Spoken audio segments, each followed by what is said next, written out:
Lorsque l'on traverse les collines solitaires du centre du Massachusetts, entre Arkham et les hauteurs de l'Ouest, et que l'on approche des vastes bois inhabités qui recouvrent les versants supérieurs de la vallée de Miskatonic, on tombe parfois sur un sentier herbeux qui quitte la grande route à un angle oblique.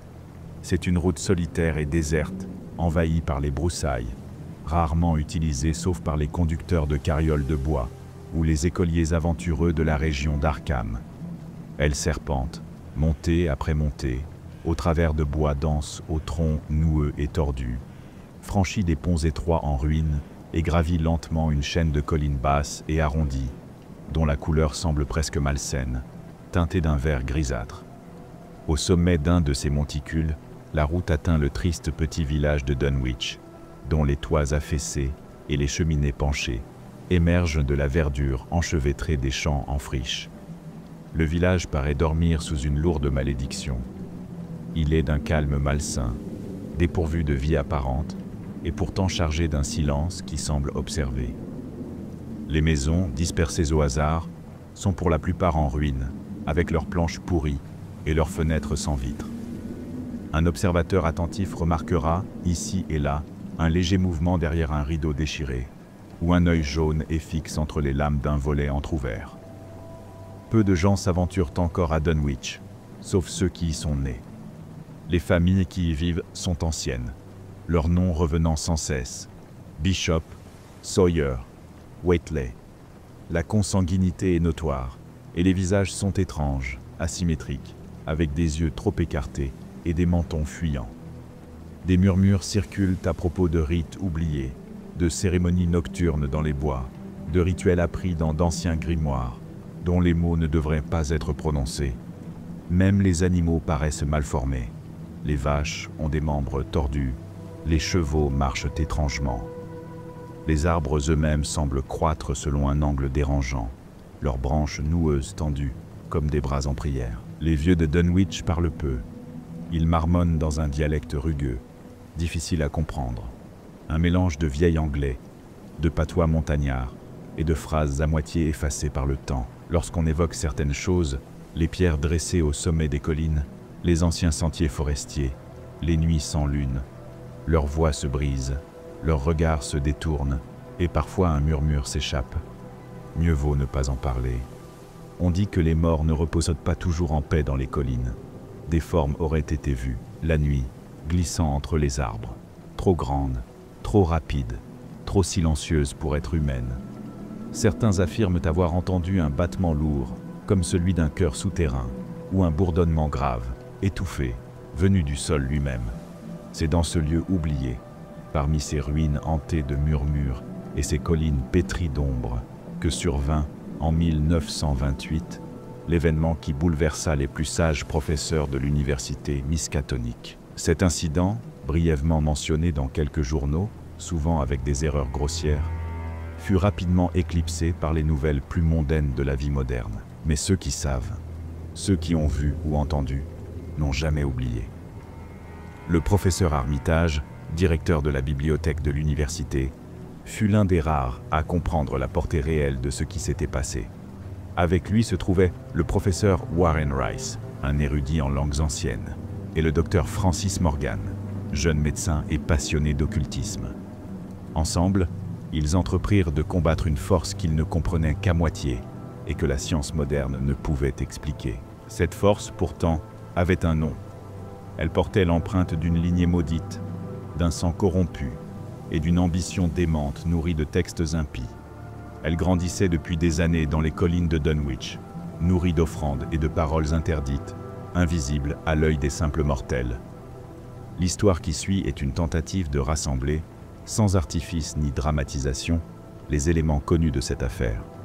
Les documents, les récits des survivants, les notes du professeur Armitage, les archives locales. Tout a été réuni pour dresser le portrait le plus exact possible de ce qui fut, sans doute, la manifestation la plus terrible de l'horreur cosmique survenue sur le sol américain. Car si les dieux anciens dorment, leurs rêves, eux, bougent encore, et parfois, ils appellent. Il y avait dans les campagnes autour de Dunwich, même avant l'année terrible, quelque chose de sinistre, quelque chose qui allait au-delà du simple isolement géographique. La plupart des collines étaient inhabitées, et celles qui ne l'étaient pas abritaient des familles dégénérées, retirées du monde depuis des générations. Les lieux eux-mêmes semblaient avoir quelque chose de stérile et d'hostile. Les pierres dressées sur les sommets, érodées par les siècles, étaient de vieilles reliques celtiques ou pré-celtiques, et leur disposition suggérait une fonction oubliée, mais indéniablement rituelle. Les chiens n'aimaient pas ces collines. Ils hurlaient à la lune d'une manière étrange, comme s'ils sentaient quelque chose que les hommes ne pouvaient voir. Les chevaux renâclaient et refusaient de s'approcher de certains sentiers. Même les oiseaux semblaient éviter certains bosquets de sapins et de hêtres tordus. On racontait que les sons portaient bizarrement à travers les ravins, que parfois on entendait des bruits de pas dans des lieux pourtant déserts, ou un martèlement régulier et profond, semblable à celui d'un tambour de cérémonie très ancien. Mais c'est en 1913 que débuta vraiment la série d'événements étranges qui allait aboutir, 15 ans plus tard, à l'horreur que l'on connaît. Cette année-là, un enfant naquit dans l'une des plus vieilles fermes de la région, celle des Whateley, perchée sur une colline aride au nord du village, près d'un cercle de pierres anciens. La mère était Lavinia Whateley, une albinos taciturne et solitaire, aux cheveux blancs drus et aux yeux rouges brillants. On la disait simple d'esprit, et elle ne parlait jamais du père de l'enfant. Les ragots allèrent bon train, car nul ne se souvenait l'avoir vue en compagnie d'un homme, et pourtant son ventre s'arrondissait rapidement. Certains chuchotaient qu'elle avait été aperçue, une nuit de sabbat, dansant nue autour des pierres du sommet, avec des formes sombres, à peine humaines. D'autres prétendaient qu'elle avait pactisé avec quelque chose venu d'un autre monde. Le grand-père de l'enfant, Old Whateley, était un vieillard repoussant, immense et tordu, à la barbe grise sale et au regard lubrique. Il élevait du bétail et vendait des produits agricoles en ville, mais sa ferme tombait en ruine, et l'odeur qui y régnait était à peine supportable. Les animaux y étaient étrangement silencieux, et les visiteurs s'en allaient souvent avec un malaise qu'ils ne pouvaient expliquer. Quand l'enfant naquit, un garçon, les voisins prétendirent qu'il avait une apparence anormale. Il était trop grand, ses membres trop longs, sa tête trop développée pour un nouveau-né. Mais Old Whateley semblait ravi et riait comme un possédé, tandis que Lavinia, muette et blême, le tenait dans ses bras, ses yeux rouges fixant l'horizon. On l'appela Wilbur. Dès sa première année, il grandit plus vite que tous les enfants du pays. À 2 ans, il parlait comme un garçon de 4 ou 5. À 3, il lisait couramment. À 5, il avait la taille d'un adolescent. Et partout où il allait, les chiens le fuyaient, grognaient, hurlaient. Parfois même l'attaquaient sans raison apparente. Old Whateley commença alors à acheter de grandes quantités de livres étranges, d'anciens grimoires, souvent en latin, parfois en arabe, ou dans d'autres langues oubliées. Il exigeait qu'on lui livre les volumes à la ferme et payait rubis sur l'ongle. Bien que personne ne sache d'où provenait son argent, il parlait parfois de Yog-Sothoth et de rites anciens, de portails à ouvrir, de sacrifices nécessaires. Les rares personnes qui l'entendirent marmonner ces mots n'en parlèrent que rarement, et toujours à voix basse. La bibliothèque de l'université miskatonique reçut plusieurs lettres de sa part, demandant l'accès à des ouvrages interdits, dont le fameux Necronomicon dans son édition latine. Le professeur Armitage, déjà vigilant, refusa poliment, mais conserva copie de la correspondance. Pendant ce temps, Wilbur continuait de grandir. À 10 ans, il avait le corps d'un homme adulte, une voix grave et un regard perçant qui glaçait ceux qui le croisaient. Il restait la plupart du temps à la ferme, étudiant les livres de son grand-père, dévorant des volumes entiers à la lueur de la lampe à pétrole, notant des équations étranges sur des feuilles grasses. Mais le plus inquiétant, ce fut lorsqu'on constata que certaines parties de la ferme étaient inaccessibles. Des portes restaient verrouillées, jour et nuit. Des bruits étranges s'en échappaient, des cliquetis métalliques, des grognements étouffés, des frottements de chaînes. On aurait dit que quelque chose ou quelqu'un vivait là, enfermé. Les rumeurs reprirent de plus belle. Certains prétendirent avoir vu par une lucarne un œil énorme et jaune, sans paupières, qui les fixait avec une intelligence malveillante. D'autres rapportèrent des bruits de pas trop lourds pour appartenir à un être humain, ou une odeur suffocante s'échappant des fondations. Et puis, en 1924, Old Waitley mourut. Wilbur, désormais un jeune homme à l'apparence d'un géant maigre et velu, entreprit seul l'entretien de la ferme. Lavinia disparut peu après. Certains disent non qu'il l'assassina, d'autres qu'elle s'enfuit ou qu'elle fut offerte, mais nul ne l'a revue. Après la mort du vieux Waitley, le jeune Wilbur poursuivit ses travaux avec encore plus d'ardeur. Il agrandit la partie arrière de la maison, une structure étrange, sans fenêtres, que les habitants de la vallée observaient avec crainte lorsqu'ils passaient au loin. Il utilisait du bois récupéré ici et là, parfois volé, et il engagea de temps à autre des ouvriers, auxquels il interdisait cependant d'approcher certaines zones de la propriété. La nuit, les lumières brillaient tard dans les fenêtres de la vieille ferme. On entendait des bruits sourds, des coups frappés au sol, des frottements, parfois même une sorte de bourdonnement, comme une vibration profonde, difficile à identifier. À plusieurs reprises, des éboueurs ou des colporteurs qui approchèrent trop près jurèrent avoir vu des ombres énormes se mouvoir dans les bois environnants. Des masses informes, d'une taille qui défiait toute logique. En ville, on le voyait rarement, mais quand il venait à Arkham ou dans les localités voisines, il attirait toujours l'attention. Sa taille, bien plus d'1,90 m, son air simiesque, ses bras démesurés, sa peau rugueuse et poilue, son regard perçant et son odeur fétide le rendaient profondément inquiétant. Il portait souvent des vêtements trop grands, comme pour dissimuler une croissance anormale de son torse ou de ses membres. Son visage n'était pas déformé au point d'éveiller l'horreur, mais il y avait en lui quelque chose de fondamentalement inhumain. Les chiens continuaient à le haïr.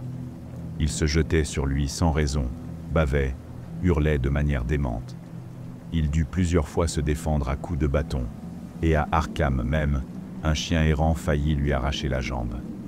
Cet incident, survenu devant plusieurs témoins, confirma les soupçons de certains.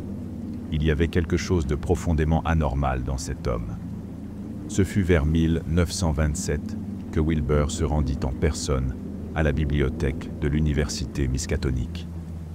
Il se présenta au professeur Armitage, demandant l'autorisation de consulter le Necronomicon dans son édition latine, celle de Olaus Wormius, conservée sous clé. Il expliqua que ses recherches portaient sur des traditions anciennes de la vallée de Dunwich et qu'il possédait déjà de nombreux textes apparentés. Armitage le reçut poliment, mais refusa. Quelque chose, dans la manière de Wilbur, trop pressé, trop déterminé, éveilla l'inquiétude du vieil érudit. « Le Necronomicon n'est pas un livre à consulter à la légère, » dit-il. « Et certainement pas par un jeune homme seul, sans supervision. Ce que vous cherchez à savoir, monsieur Waitley, n'est pas bon pour l'âme. » Wilbur insista. Il évoqua des passages obscurs, récita des lignes du texte original en arabe, la version d'Abdul al-Azred, et cita même des incantations que peu d'hommes vivants auraient osé prononcer à haute voix. Armitage, stupéfait, comprit que l'individu devant lui n'était pas seulement dangereux, mais qu'il détenait des connaissances que nul ne devait posséder. Il fit prévenir discrètement ses collègues. Le professeur Reese et le docteur Morgan, tous deux présents ce jour-là, notèrent la scène dans leurs journaux. Wilbur, furieux mais toujours courtois, repartit sans le livre, promettant qu'il reviendrait.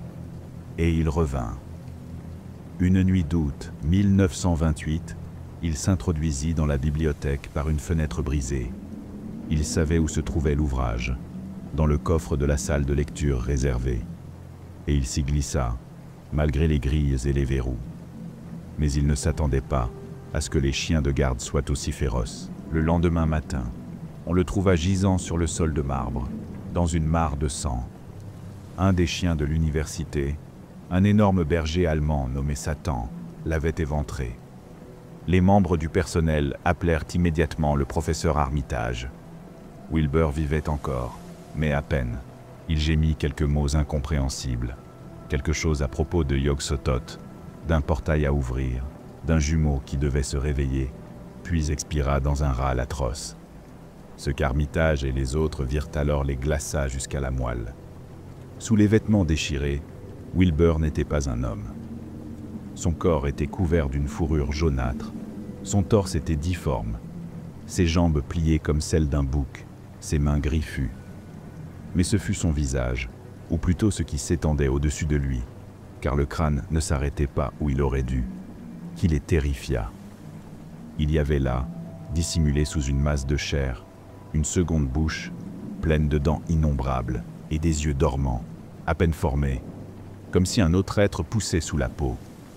Et sur sa poitrine, en lettres brûlées dans la chair, était gravé un mot ancien, un nom, Yog-Sothoth. Les documents conservés à la bibliothèque de l'université miskatonique ne laissent aucun doute quant à l'ampleur de la menace que représentait Wilbur Whateley et à l'horreur plus grande encore qu'il annonçait.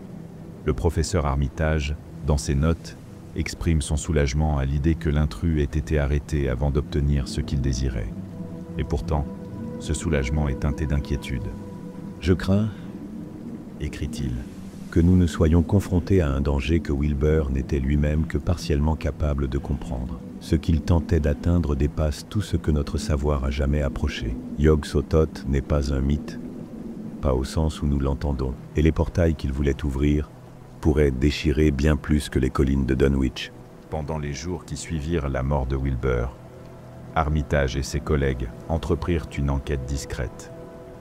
Ils se rendirent à Dunwich, examinèrent les alentours de la ferme Whateley, s'informèrent auprès des rares voisins et relevèrent tout indice susceptible d'éclaircir les événements. La première constatation fut le silence sinistre qui régnait sur la colline. La vieille ferme semblait abandonnée, mais les bruits nocturnes, eux, n'avaient pas cessé. Au contraire, ils s'étaient intensifiés, parfois, au milieu de la nuit. Un grondement sourd, semblable à celui d'une chute de rochers souterrains, secouait les fondations. D'autres fois, des cris inhumains, comme ceux d'une bête en agonie, s'élevaient de la cave, et toujours cette odeur épaisse et étouffante qui planait dans l'air. En interrogeant les habitants, Armitage apprit que depuis la mort de Wilbur, les collines semblaient plus agitées. Des formes avaient été vues à distance, de nuit, immenses, incertaines, évanescentes. Des empreintes avaient été découvertes, de dimensions inimaginables, gravées dans la boue après la pluie. Et surtout, certains avaient entendu des voix profondes, gutturales, parlant une langue étrangère, ou peut-être simplement inhumaine. Armitage et le docteur Rice gravirent la colline de la ferme, et après avoir forcé l'entrée, descendirent dans la cave. Là, ils découvrirent ce que Wilbur avait tenté de cacher, un autel grossier, des signes runiques gravés dans la pierre, des symboles païens mêlés à des lettres hébraïques, des fosses contenant des restes d'animaux, et plus profondément encore, un tunnel. Le tunnel semblait creusé à même la roche, comme si une chose énorme et puissante s'y était frayé un passage. L'odeur y était si forte que Rice vomit. Plus loin, à la lueur des torches, ils virent des murs couverts d'inscriptions, certaines rédigées dans une langue identifiée plus tard comme une forme très ancienne d'Aklo, d'autres dans un dialecte encore inconnu. Ils ne s'aventurèrent pas plus loin. Armitage, prudent, jugea qu'il valait mieux revenir armés et peut-être accompagnés. Mais à leur retour au village, ils apprirent que, cette même nuit, un troupeau de vaches avait été tué, écrasé par une force invisible. Le matin suivant, un champ voisin était couvert d'empreintes, profondes, irrégulières, d'un diamètre de plus de 2 mètres. L'horreur n'était pas morte avec Wilbur. Elle n'avait fait que commencer. Il devenait de plus en plus évident pour le professeur Armitage que quelque chose d'indicible vivait encore dans la ferme Whateley. Quelque chose que Wilbur avait nourri, éduqué peut-être, quelque chose qu'il préparait à un rôle bien plus vaste que celui qu'il avait lui-même assumé. L'énigme du jumeau absent, mentionné dans ces derniers mots, commençait à prendre forme. Les témoignages de plus en plus nombreux des habitants de la vallée confirmaient cette hypothèse. On rapportait que les nuits étaient devenues presque invivables dans les collines. Les chiens hurlaient à la mort, les chevaux devenaient incontrôlables et le bétail disparaissait. Le matin, on retrouvait parfois des carcasses écrasées, disloquées, comme si une force gigantesque les avait broyées en passant. Une vieille femme, Delilah Corey, déclara avoir vu, un soir de pleine lune, Une forme immense se dressait au sommet de Round Mountain. Elle affirma que la chose brillait faiblement, comme si elle était faite d'une substance à moitié transparente, et qu'elle avançait sans bruit, ses contours flous comme de la brume. Elle perdit connaissance en la voyant et ne put jamais expliquer ce qu'elle avait vraiment perçu. Un autre témoin, Silas Bishop, dit avoir entendu des voix dans les bois. Pas une, mais plusieurs, graves, puissantes, récitant des mots qui ne ressemblaient à aucune langue connue. Il se souvint d'un mot, cependant, ou d'un nom, qu'il crut distinguer, Yog-Sothoth. Les signes devinrent si nombreux, si fréquents, que même les plus sceptiques commencèrent à parler de malédiction. Et pourtant, personne n'osait approcher la ferme.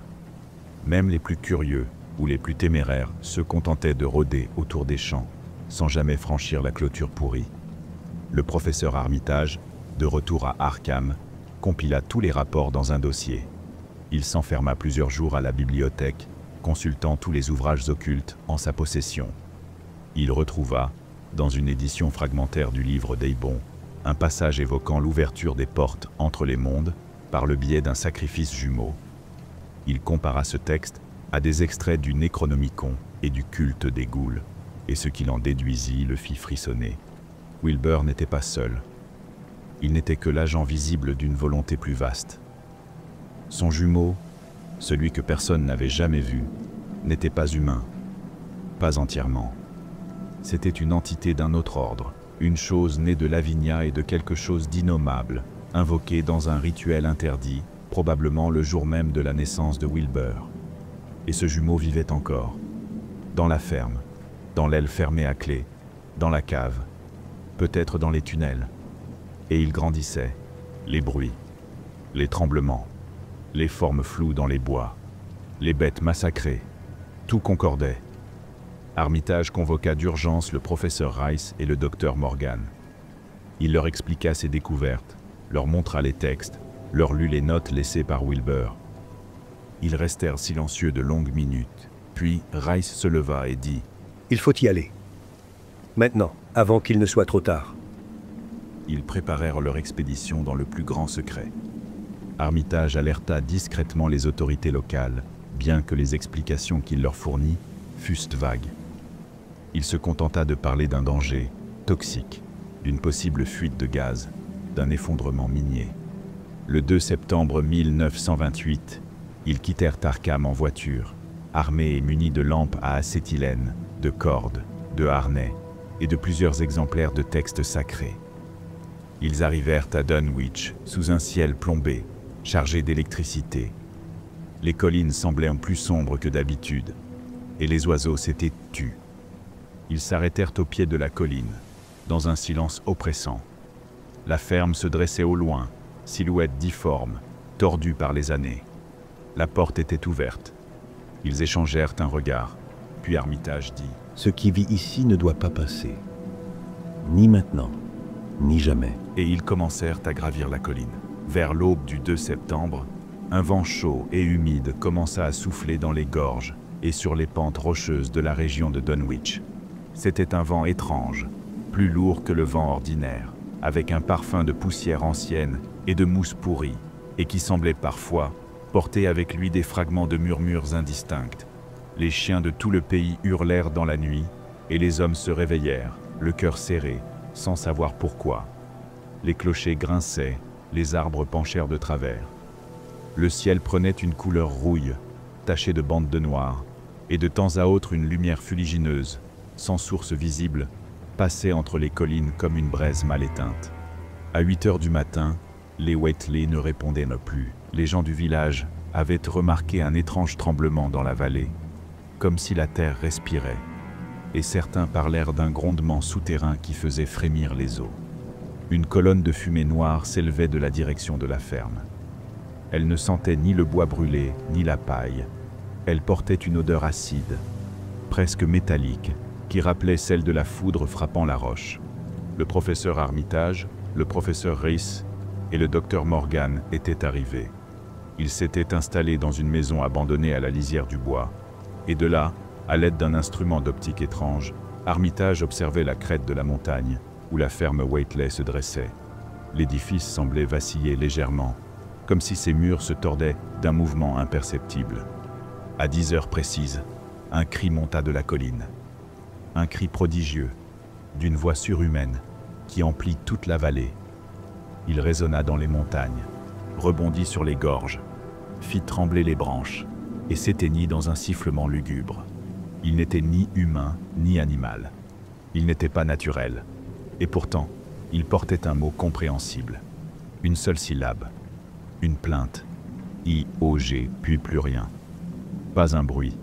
Pas un souffle. Même les oiseaux restèrent silencieux. Le professeur Armitage fronça les sourcils. Il posa l'instrument et se tourna vers ses compagnons. Il est temps. Ils montèrent à pied jusqu'à la ferme. À mi-hauteur, ils croisèrent Zébulon Whateley, un cousin lointain, qui descendait en courant, le visage livide. « Par les saints du ciel, haleta-t-il. Vous n'avez rien à faire là-haut. C'est le diable lui-même qui est sorti de l'enfer. Il marche dans les champs. Il a pris la route du sud, vers Cold Spring Glen. » Armitage le fixa intensément. Tu l'as vu? Non, monsieur, mais j'ai entendu. J'ai vu les arbres s'écarter, les pierres rouler, et cette fumée. J'ai senti quelque chose dans l'air. Un poids, une pression. J'ai fui. Tout le monde fuit. Armitage hocha la tête. Tu as bien fait. Mais nous devons continuer. Et ils reprirent leur ascension. Quand ils atteignirent la crête, ils virent la ferme. Elle était ouverte, comme si quelque chose l'avait éventrée de l'intérieur. Le toit avait été arraché, les murs effondrés. Une traînée noire s'échappait de l'entrée, comme un filet de suie grasse. L'odeur était insupportable, une combinaison de chair brûlée, de moisissure et de soufre. À l'intérieur, les meubles étaient pulvérisés, les livres déchirés, les murs couverts d'éraflures. Une large ouverture descendait dans le sol, le tunnel qu'Armitage avait entrevu auparavant. Il y avait des traces, larges, profondes, comme si une créature aux membres massifs s'était frayé un chemin vers la lumière du jour. Ils ne descendirent pas. Pas encore. Armitage leva les yeux vers les bois, dans la direction du sud. Là-bas, les arbres bougeaient. Quelque chose de gigantesque les traversait. Quelque chose qu'on ne voyait pas, mais dont la présence était indéniable. Les arbres ployaient, les branches se rompaient, et une traînée de vapeur noire s'élevait au-dessus des feuillages. Le professeur Rice ouvrit un vieux grimoire relié en peau. Il commença à murmurer des phrases dans une langue oubliée, rythmée, scandée. Le docteur Morgan alluma une poudre jaune qu'il dispersa dans l'air. Une fumée épaisse s'en dégagea, et les feuilles frémirent. Armitage prit alors une longue feuille de parchemin, couverte de symboles. Il la fixa à un bâton et la planta dans le sol. Puis, il leva les bras et prononça, d'une voix grave. « Yog-Sothoth est la clé et la porte, là où les sphères se rencontrent, là où le passé et le futur ne font qu'un. Lui seul connaît le chemin vers les lieux d'où les anciens vinrent jadis, et vers ceux où ils reviendront. » À cet instant, un cri plus terrible encore que le précédent retentit depuis les bois. Un hurlement de rage, de douleur, de haine. Et cette fois, les mots étaient clairs. « Père, Père, où est mon père ?» Ce cri, rugissement mêlé de paroles, glaça le sang dans les veines de ceux qui l'entendirent. Jamais, dans toute la vallée de Miskatonic, le silence n'avait été aussi absolu après un son.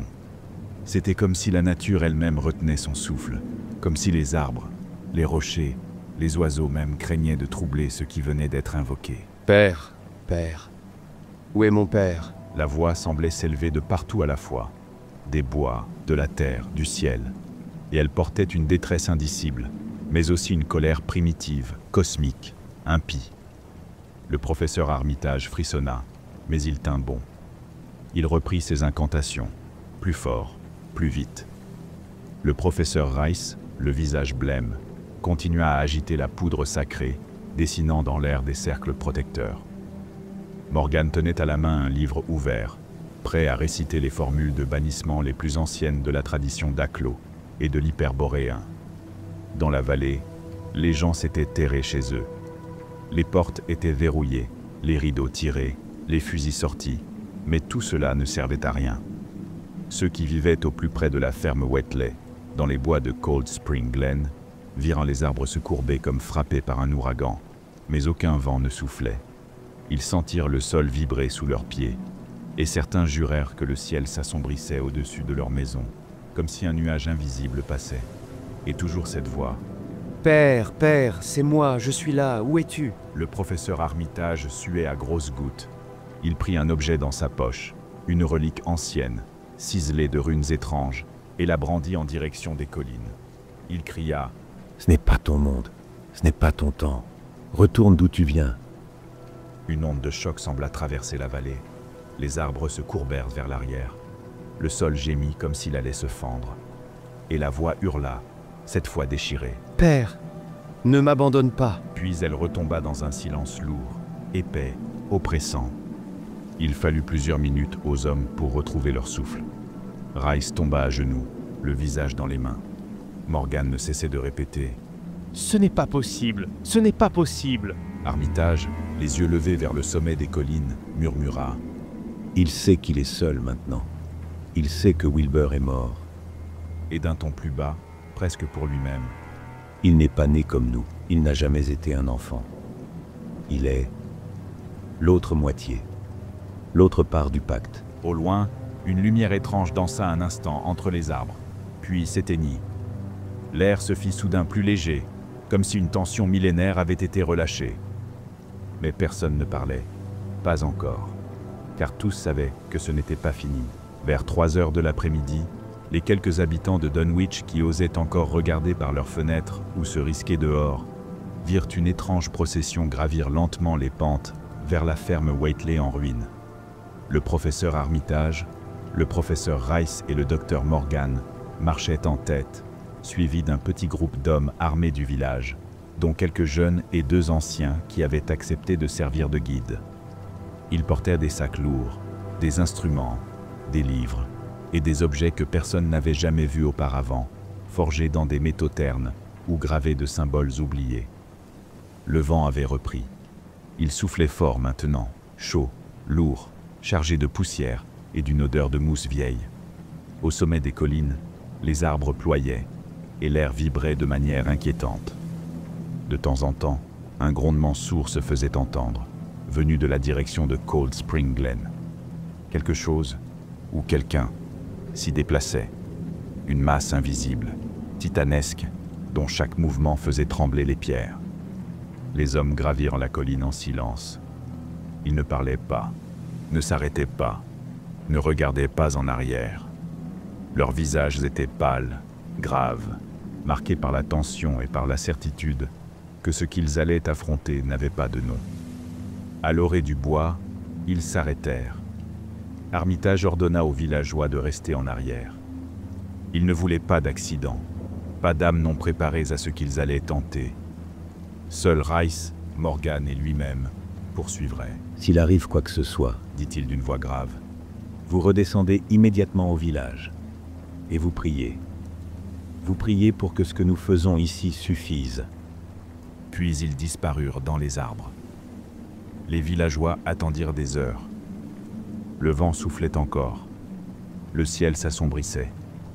À intervalles réguliers, un tremblement agitait la terre, accompagné d'un mugissement qui n'avait rien de naturel. Certains jurèrent avoir entendu à nouveau cette voix terrible, lointaine, criant encore « Père !» mais ils ne virent rien. À la tombée de la nuit, ils entendirent enfin quelque chose de différent. Une série de sons étranges, des mots scandés, des invocations, des incantations. La voix d'Armitage, claire, forte, répétant des formules dans une langue que personne ne comprenait. Une lumière étrange, d'un bleu sale, s'éleva au-dessus des arbres. Puis un cri, encore, plus aigu, plus douloureux, plus humain. Et la terre trembla pour de bon. Les arbres s'abaissèrent presque à l'horizontale. Les feuilles volèrent, les pierres roulèrent en cascade, les animaux hurlèrent dans les fermes. Une onde de choc s'étendit sur toute la vallée, et tous ceux qui étaient restés debout furent jetés au sol. L'air lui-même semblait crier, se fendre, hurler. Puis le silence revint. Un silence absolu, anormal. Pas même un oiseau. Pas une branche qui craque. Rien. 1 heure plus tard, les 3 hommes reparurent. Ils étaient couverts de poussière, leurs vêtements déchirés. Le professeur Rice marchait lentement, comme s'il portait un poids invisible. Le docteur Morgan titubait. Armitage, pâle comme un cadavre, tenait toujours le parchemin gravé de runes entre ses mains tremblantes. Il leva les yeux vers les villageois. « C'est fini, dit-il. Pour l'instant. » Il fallut plusieurs jours pour que les habitants de la région retrouvent leur calme. Même alors, la peur persistait dans les regards, et les conversations se taisaient dès qu'on évoquait les collines ou la ferme Waitley. Les chiens restaient silencieux. Les bêtes, pourtant, semblaient soulagées. Le bétail ne disparaissait plus. Il n'y avait plus de hurlements nocturnes, plus de grondements, plus d'odeurs insupportables dans les bois. Les hommes évitèrent toujours la ferme, bien que certains se risquassent à s'approcher jusqu'à la clôture. On racontait que les murs restants s'effondraient lentement, comme si la terre elle-même voulait effacer ce qui s'y était passé. Les pierres tombaient sans bruit. La végétation reprenait ses droits. Les buissons poussaient à une vitesse étrange, recouvrant les ruines. Le professeur Armitage resta quelques jours à Dunwich. Il parla peu, mais il rédigea un rapport complet qu'il transmit à l'université miskatonique, accompagné d'une note manuscrite. Ce que nous avons vu ici est réel. Ce que nous avons combattu est réel. Et ce que nous avons empêché ne doit jamais être tenté de nouveau. Il fut convoqué par le Conseil des doyens, mais refusa de donner des détails au-delà de ce qu'il avait écrit. Il déclara simplement « Si vous aviez entendu cette chose, si vous aviez vu ce que nous avons vu, vous comprendriez que le silence est une forme de protection. » Lorsqu'un étudiant en théologie lui demanda plus tard s'il croyait que Wilbur Waitley était vraiment humain, il répondit « À moitié, oui, mais son frère, non. Lui n'appartenait pas à notre monde. Il était la manifestation physique d'un pacte abominable, le fruit d'une union qu'aucun être vivant ne devrait chercher à comprendre. » Le professeur Rice, lui, fut interné quelques mois après leur retour. Il ne parla plus jamais des événements de Dunwich. Le docteur Morgan reprit son poste, mais perdit l'usage complet de sa main droite. Il n'en donna jamais l'explication. Seul Armitage continua ses recherches. Il annota d'anciens manuscrits, relut les correspondances entre occultistes du XIXe siècle et envoya même une lettre à l'université de Buenos Aires à propos d'une possible copie du Necronomicon qui y serait conservée. Mais il refusa toujours de retourner à Dunwich, et dans les collines, le vent reprit son souffle. Il s'écoula quelque temps avant que les derniers éléments des événements de Dunwich ne soient pleinement compris, du moins par ceux qui osèrent assembler les fragments de témoignages et d'observations. Le professeur Armitage, dans son rapport à l'université, offrit une synthèse minutieuse, en partie fondée sur les papiers personnels de Wilbur Waitley retrouvés dans la ferme, en partie sur les inscriptions découvertes dans la cave, et en partie sur ses propres lectures dans les grimoires les plus obscurs de la bibliothèque miskatonique. Wilbur, selon ces documents, n'était que l'un des 2 enfants nés de Lavinia Waitley, dans des circonstances non naturelles, lors d'un rite interdit consacré à Yog-Sothoth. Ce nom revenait sans cesse, gravé, écrit, récité, invoqué. Le père n'était pas un homme, pas même une créature terrestre. Il était lui-même l'essence de toutes les dimensions, le portail vivant entre les mondes, l'extériorité incarnée. Wilbur, bien que physiquement monstrueux, était l'expression la plus humaine de cette union. L'autre, son frère jumeau, qui n'avait jamais été vu, était resté confiné, caché, nourri, développé dans l'obscurité, invisible à l'œil humain, jusqu'à ce que la mort de Wilbur le laisse sans maître, sans guide, sans chaîne. Ce jumeau n'avait pas de nom, ou plutôt, il avait tous les noms interdits à l'homme, des appellations qui n'étaient que des approximations sonores de sa nature véritable. Il vivait dans la cave, dans les tunnels, dans le sol lui-même. Et comme l'avait écrit Wilbur, le portail doit s'ouvrir depuis l'intérieur comme depuis l'extérieur. Lorsque l'un de nous tombera, l'autre marchera. Lorsque le rituel sera achevé, Yog-Sothoth prendra forme. Armitage affirma que l'objectif de Wilbur avait toujours été l'invocation de cette force. la création d'un pont tangible entre le monde de l'homme et celui des grands anciens. Le Necronomicon contenait, selon lui, les derniers éléments du rite. Sans le grimoire, l'entité restée sur place, son jumeau invisible, ne pouvait finaliser la cérémonie. Mais elle conservait néanmoins une conscience, une mémoire, une volonté propre. Et lorsqu'elle sentit la mort de Wilbur, elle hurla pour son père, pour Yog-Sothoth, croyant l'avoir perdu, ou peut-être cherchant à hâter sa venue. Les cris qu'entendirent les villageois, ces jours-là, n'étaient donc pas ceux d'un monstre en rage, mais ceux d'un être à moitié né, d'une chose à l'intelligence déformée, hurlant pour comprendre son propre isolement. Ce fut cela qui, paradoxalement, permit à Armitage et aux autres de l'atteindre. Ce fut cette faiblesse, cette détresse, ce manque de guide, qui la rendit vulnérable aux formules d'expulsion, à condition qu'elles fussent dites dans la langue originelle, avec les bons rites, aux bonnes heures, au bon endroit. Armitage fut clair. S'ils avaient attendu ne serait-ce qu'un jour de plus, la chose aurait été complète. Et alors, nul n'aurait pu la renvoyer. Le lendemain matin, le 3 septembre, une brume épaisse recouvrait toujours les collines, mais le vent s'était apaisé et le sol ne tremblait plus. Les gens de Dunwich, encore traumatisés par les événements de la veille, commencèrent lentement à sortir de chez eux. Ils ne parlaient que par bribes, échangeant des regards furtifs, évitant de poser des questions. Mais tous savaient que quelque chose s'était passé, quelque chose d'ancien, d'oublié, de cosmique, et que cela avait pris fin, du moins pour un temps. Ce fut vers midi qu'Armitage reparut dans le village, accompagné de Rice et Morgan. Il se rendit à l'église et demanda à parler publiquement. Le révérend Bishop, lui-même ébranlé, accepta sans hésiter. Le professeur grimpa dans la chaire, fatigué, pâle, mais droit, et s'adressa à l'assemblée réunie dans un silence solennel. « Gens de Dunwich, dit-il, ce que vous avez vécu ces derniers jours est réel.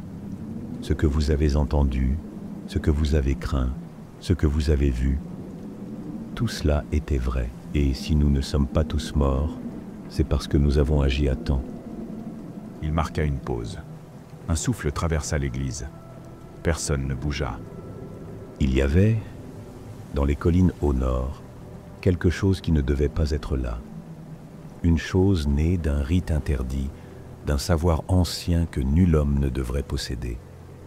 Une chose que Wilbur Whateley et sa lignée ont nourrie en secret, avec des mots profanés, des sacrifices impies et des invocations venues d'au-delà des étoiles. Il regarda la foule, lentement. Wilbur n'était pas seul. Il avait un frère. Vous ne l'avez jamais vu. Aucun de vous. Mais vous l'avez entendu. Vous avez senti ses pas. Vous avez vu les arbres tomber. Et vous avez entendu sa voix. Un frisson parcourut l'assemblée. Il était invisible, Continua Armitage. parce qu'il n'était pas fait de la même matière que nous. Il était fait d'éléments plus anciens, plus instables. Il appartenait à une réalité différente. Il ne pouvait prendre forme ici que par étapes, lentement, par phase. Et Wilbur devait l'aider, le guider, l'achever. Il serra les poings. Mais Wilbur est mort. Et la chose livrée à elle-même a erré dans les bois, perdue, furieuse. Nous avons utilisé les formules, les anciennes paroles, pour la renvoyer. Et nous avons réussi. Elle est partie. Il regarda autour de lui. Des hommes, des femmes, des enfants, tous figés, muets, les yeux écarquillés. Elle est partie. Répéta-t-il. Mais elle pourrait revenir. Si quelqu'un retrouvait ses livres, si quelqu'un recommençait, si quelqu'un parlait à voix haute les mots qu'il ne faut jamais prononcer, Il descendit lentement de la chaire. alors brûlez ce qui reste. Ne gardez rien. Oubliez tout ce que vous pouvez, et surtout, n'écoutez jamais les voix dans les collines. Le lendemain, quelques hommes du village, Zebulon Whateley, Curtis Whateley et Luther Fry, accompagnés de 2 jeunes, George Corey et Amy Pierce, allèrent avec prudence inspecter les restes de la ferme Whateley. Ce qu'ils y virent leur glaça le sang, et le récit qu'ils en firent ne fut jamais complet. Beaucoup, même parmi ceux qui y étaient allés, refusèrent d'en parler. La maison n'était plus qu'un amas de ruines calcinées, comme si une chaleur intense, non naturelle, l'avait réduite en cendres par l'intérieur. La terre autour semblait stérile, roussie, et aucune herbe n'y repoussait. Des pierres éclatées gisaient çà et là, comme si une force invisible les avait projetées avec une violence titanesque. Mais c'est dans les profondeurs de la cave que l'on découvrit les éléments les plus troublants. Le sol était éventré, comme si une créature géante en avait jailli. Des traces de griffes et de membres démesurés marquaient à la terre battue. Une odeur insoutenable y régnait encore, malgré l'air frais. Les murs étaient couverts de symboles carbonisés, certains identifiables comme des runes occultes, d'autres inconnus, inhumains, serpentinants comme s'ils avaient été tracés par une main non humaine.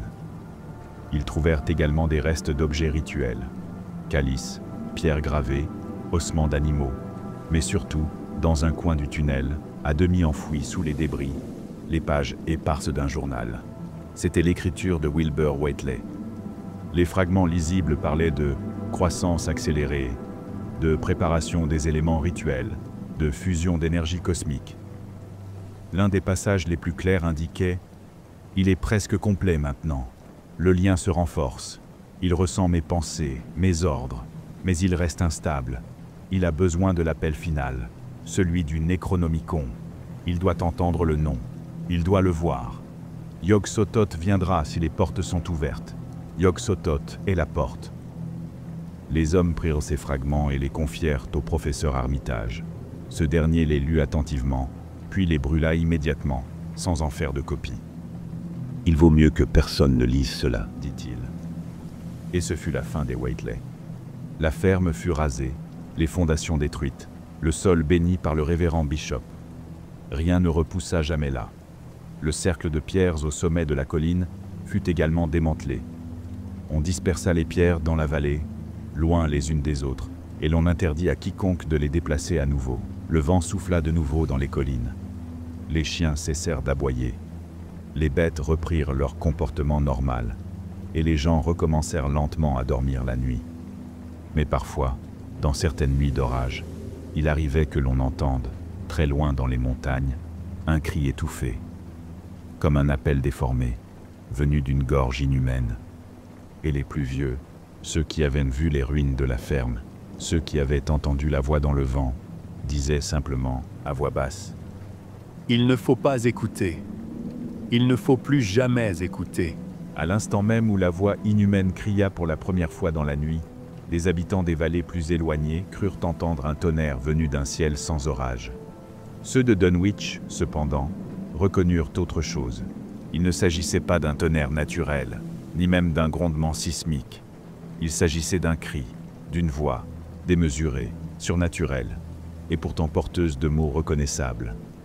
Elle s'éleva depuis Cold Spring Glen, plus clairement que tout ce qui l'avait précédé.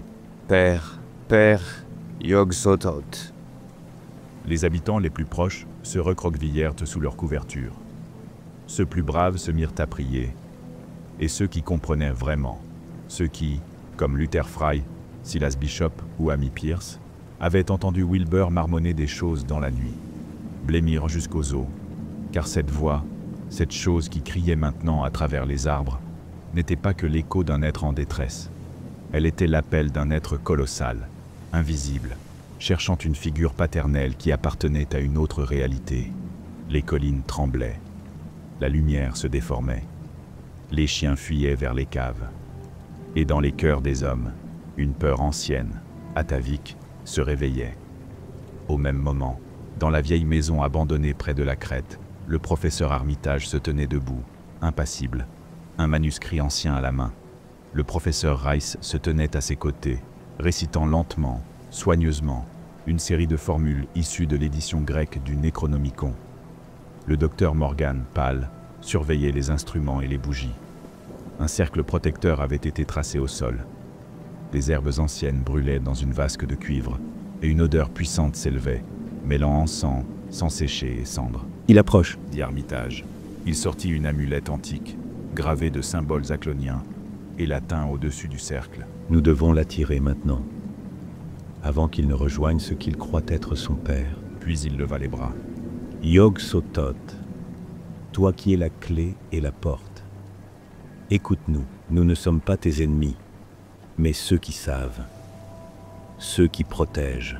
La vallée entière frémit. Et à nouveau, la voix répondit, plus près, plus clair. Père, où es-tu? Père, m'entends-tu? Armitage ferma les yeux. Il récita, cette fois en sumérien archaïque, les vers d'un exorcisme oublié. Rhys ajouta des mots dans une langue gutturale, faite de claquements de langue et de soupirs profonds. Morgan alluma une poudre verdâtre qui emplit l'air d'un brouillard étouffant. Un tremblement profond parcourut le sol. Les murs vibrèrent. Un souffle froid balaya la pièce. Et soudain, une présence invisible entra. Il ne la voyait pas, mais elle était là. Il la sentait. Et elle pleurait. Dans la pièce, la température chuta brusquement. Les bougies vacillèrent. Les flammes prirent une teinte bleutée. Les cercles tracés au sol semblèrent se tendre comme des cordes vivantes. Puis, dans un coin de la salle, le sol se fendit légèrement. Pas une crevasse franche, juste une tension, une déformation de l'espace même, comme si quelque chose de massif tentait de s'introduire dans un endroit trop étroit pour sa forme. Et la voix, maintenant tout proche, résonna à nouveau, mais plus lente, plus hésitante, comme blessée. Père, pourquoi m'as-tu laissé? Rhys faillit lâcher son manuscrit, mais Armitage lui lança un regard sévère. Il devait continuer. Encore un peu, encore quelques phrases.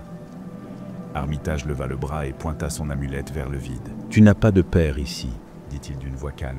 « Celui qui t'a créé est mort. Celui qui t'a lié est tombé. Tu n'es pas complet. Tu ne peux pas exister ici. Tu dois retourner. » Un cri monta, aigu, désespéré, comme un souffle d'ouragan dans un gouffre sans fond. Non. Je suis réel. Je vis. Je suis Wilbur. Et soudain, ce nom, Wilbur, sembla résonner à travers les collines. Comme si ce mot déclenchait un souvenir, une réminiscence dans une conscience brisée. Une onde invisible parcourut les arbres, les roches, les fondations de la maison. Et dans cette vibration, l'entité sembla chanceler. « Ce n'est pas ton nom, » répliqua Armitage. « C'est celui de l'autre, de ton frère. Il est mort. Et toi, tu n'as pas de nom. Tu es un fragment, une déchirure. » Il récita les mots finaux. Une lumière éclata dans la pièce, aveuglante. Un choc de pression renversa tous les objets. Un hurlement de pure agonie, de frustration cosmique, de solitude infinie, secoua l'univers alentour. Le vent rugit, le bois craqua, et la chose s'effaça. Pas dans un fracas, pas dans une explosion, mais comme une bulle de savon qui éclate en silence. Il n'y avait plus rien, seulement l'odeur de soufre. Le silence absolu. Et les trois hommes, haletants, debout dans une pièce qui n'était plus qu'un champ de ruines. « C'est fait !» souffla Morgan. Armitage hocha la tête. Puis, lentement, il ramassa le grimoire, éteignit les flammes et effaça les cercles. Il leva les yeux vers les montagnes, où l'aube commençait à poindre derrière les brumes. « Il a cru être un homme, » murmura-t-il. « Il a cru avoir une famille. Mais il n'était qu'un cri, une tentative, un appel lancé dans le vide. » Il soupira. Et maintenant, il n'y a plus personne pour répondre. Le soleil se leva paisiblement sur les collines de Dunwich. Les vallées étaient silencieuses, les champs baignés d'une lumière tiède et dorée. Pour la première fois depuis des semaines, peut-être même des années, l'air semblait respirable. Les chiens, cette fois, n'aboyaient pas. Et ceux qui vivaient là, dans les fermes les plus reculées, découvrirent au matin que le calme avait enfin repris possession du monde. Mais le souvenir, lui, ne partirait jamais tout à fait. Dans l'après-midi, plusieurs personnes montèrent à Cold Spring Glen pour voir ce qu'il restait du sentier de la créature. Le sol, bien que refermé, portait encore des traces d'écrasement sur les troncs. Des arbres avaient été pliés, déracinés, et même là où rien ne semblait brisé, la végétation semblait déplacée, comme si une masse énorme, invisible, avait traversé la forêt sans en suivre les lois naturelles. Ils parlèrent à voix basse. Ils s'arrêtèrent au bord de la gorge. Et là, au fond, ils virent la grande pierre plate, noircie, sur laquelle quelque chose, ou quelqu'un, avait laissé une trace qui ne ressemblait ni à une empreinte de pas, ni à une main, ni à une griffe, mais à une sorte de pression. Une empreinte courbe, tordue, comme si un poids avait effleuré la roche sans la toucher vraiment. Amy Pierce, qui se tenait là parmi eux, dit doucement: « C'est ici que ça s'est arrêté.